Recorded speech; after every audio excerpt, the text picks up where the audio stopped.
The SABC Deputy Minister, and give us a sense of how we find you here and how we see this process rolling itself out in addressing some of the challenges, constraints to the economy.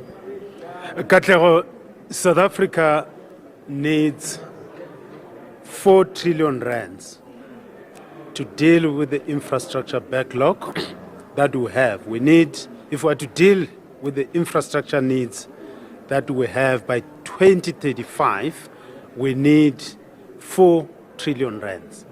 Now, government does not have that money to spend in infrastructure. The needs are high, but the money in the hands of government, it's not sufficient. However, there's money in the private hands. There are a number of people who own money. The key question for us is what is it that we need to do to get their money to be invested in our public infrastructure, energy, telecommunication, freight logistics, water. So you invest your money in order to get returns. And you've got to be worried as an investor, as someone who has this money and is got to invest in this infrastructure. You've got to be worried about, am I going to get my money back? So you've got to manage that risk.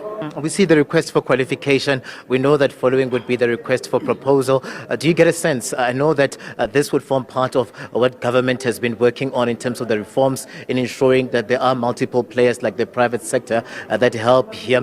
Do you get a sense that there's an appetite from the private sector to come through and invest here? I know the credit guarantee vehicle would de-risk them of some sort, but looking at what has been done also in other departments or other entities like your Transnet, do you get a sense that the private sector, the private players would be waiting and willing to move into this space of helping government? No, the private sector has been very positive in terms of the investment, starting since we've also opened up the private sector to invest in energy generation. We're talking today about the need for transmission infrastructure. It's precisely because a lot of people in the private sector, they've invested in renewable energies, and now we need to get that energy into the grid.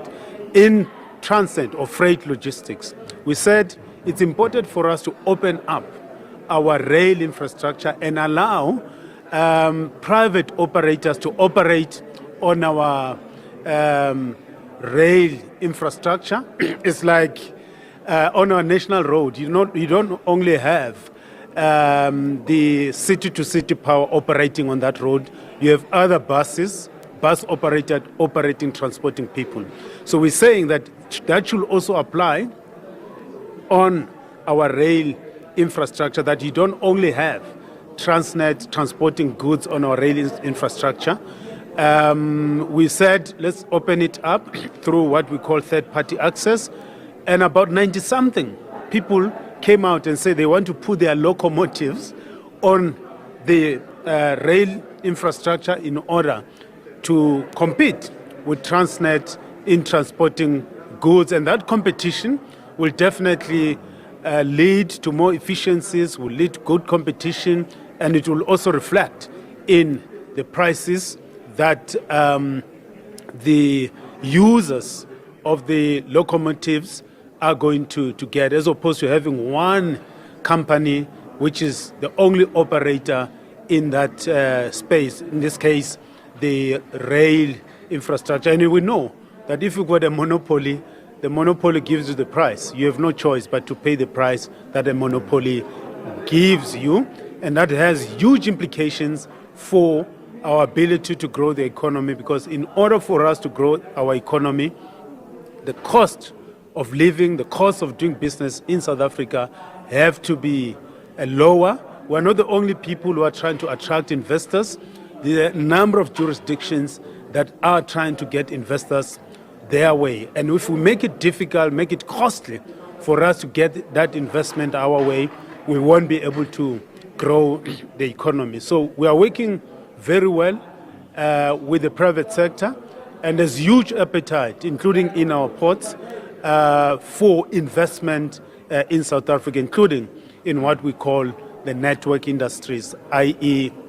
freight logistics, telecommunication, energy, water, and other areas that are quite important for us to get our economy growing. And just before we let you go, briefly, Minister, how have the SOEs been doing? Because we hear there are concerns, other people even raising concerns to say, as we see the private sector coming into this space, it looks like government is giving away its duty, its role, its powers, and others even saying the private sector would come through not easy, they're not coming cheap, that electricity would shoot up.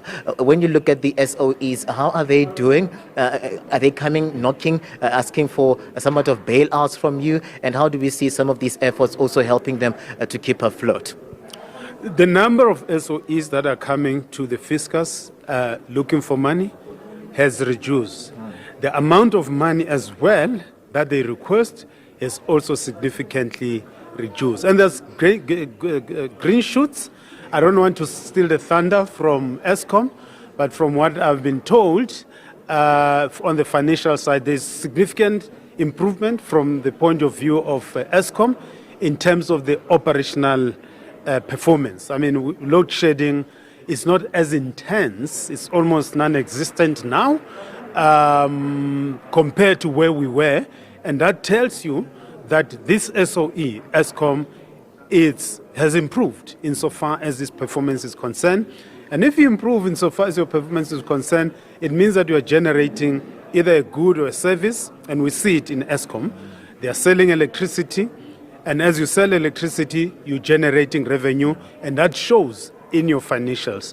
And I'm very happy that Eskom has turned around, and in terms of operational performance, we can see as citizens that they are generating electricity, they are supplying electricity, and I'm definitely sure that we'll also see profits from the books, I mean the results, financial results that Eskom is going to be announcing very soon. So I'm very happy with the operational performance, but also the financial performance of Eskom. And it's mainly because of their performance as well that we've also reduced the amount of bailouts that we have been giving to Eskom, including that 250 debt takeover.